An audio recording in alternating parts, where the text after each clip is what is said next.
Sometimes small choices can result in big outcomes, and small mistakes can cause you to lose more than you bargained for. This is the story of when trying to impress a girl caused me to lose Christmas. Let's reminisce. So, 2001, I'm a senior at Duncanville High School. And 10th grade and 11th grade, I drove to school in a 1974 Volkswagen Beetle. Now, this Volkswagen was two-toned, baby blue with some random gray spots, and the AC didn't work. But I had a car. I was thankful.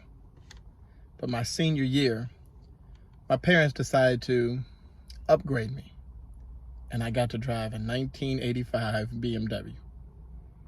It still didn't have any AC, but it was a BMW. So my senior year, I would pick up my friend Brandon, take him to school, and take him back home when school ended, and we just had an arrangement, and it was cool. Sometimes after school, hang out, go get something to eat, whatever the case may be. One day early on in the year, I want to say it was like October or November, they let the seniors out early because they were testing. And a lot of seniors either weren't aware or weren't prepared. And a lot of people didn't have ways home. They let us out at like 12 noon. So Brandon and I were excited. I mean, hey, the city is ours. We get to rule the town of Duncanville for at least 4 hours. So we were just anticipating what we were going to be able to get into. And there happened to be a girl. I mean, there was always a girl that I liked. But during this particular time, there was this girl I liked named Renee.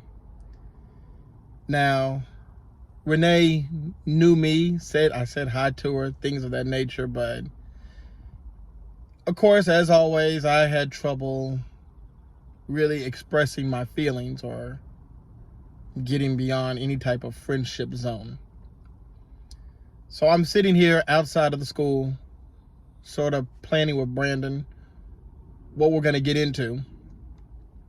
And Renee approached me. And she said, "Hey, James, I don't have a ride home. I didn't know we were going to get out early. Can you give me a ride home?" Absolutely. This is my opportunity. This is God opening up the doors. This is it. I will be in a car with Renee. In fact, Brandon, get in the back seat. Renee, come on, you can sit here in the passenger seat. This is it. I had never had such a golden opportunity in my life. So we get in the car, we pull out. Now in my mind, I'm thinking of all the suave, debonair things I can say, things I can do, whatever the case may be. I'm thinking when I pull up to our house, say, "Hey, maybe we can make this a routine thing," or, "Hey, would you like to go out with me? Let's do this again." Something, I don't know.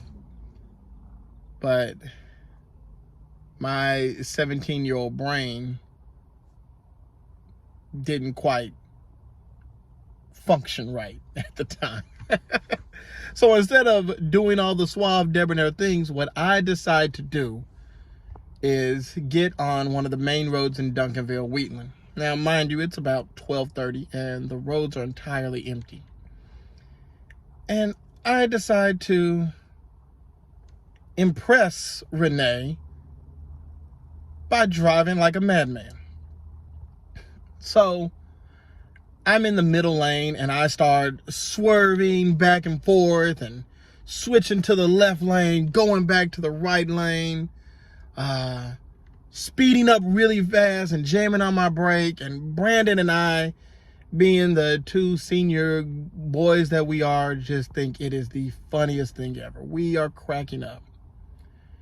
Renee, on the other hand, is terrified. Stop, what are y'all doing? Stop it. So I don't know why men are like that, but our attempts at impressing women, at least in high school, don't really impress women. Anyways, I was like, okay. I stopped all the crazy driving and everything, all the swerving back and forth. And I was approaching the turn to Renee's house. So I go ahead and I get over in the right lane. And I put on my signal. And I got like 2 more streets before I'm at her street. And out of nowhere, Renee grabbed the wheel and pulled hard to the right. We ran up on the curb. I'm going about 45 miles an hour. Boom, boom, boom. Hit the curb and come off the curb. And I'm like, what are you doing? Why did you do that?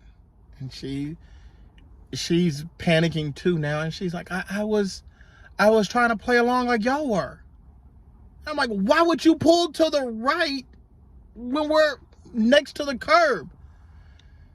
So I get off the curb and I pull over into the median. I know something is wrong. The wheel isn't rotating right. And so we get off in the median, and I'm looking at it. I have a flat tire, but it's more than just a flat tire. I see the rim has been bent. So it's not just going to be a matter of putting on a new tire. So I have no choice but to call my dad. And I tell my dad that, I had an accident. I ran up on the curb. And he confirms, hey, is everyone okay? No one's hurt. And he calls the insurance, and a tow truck comes.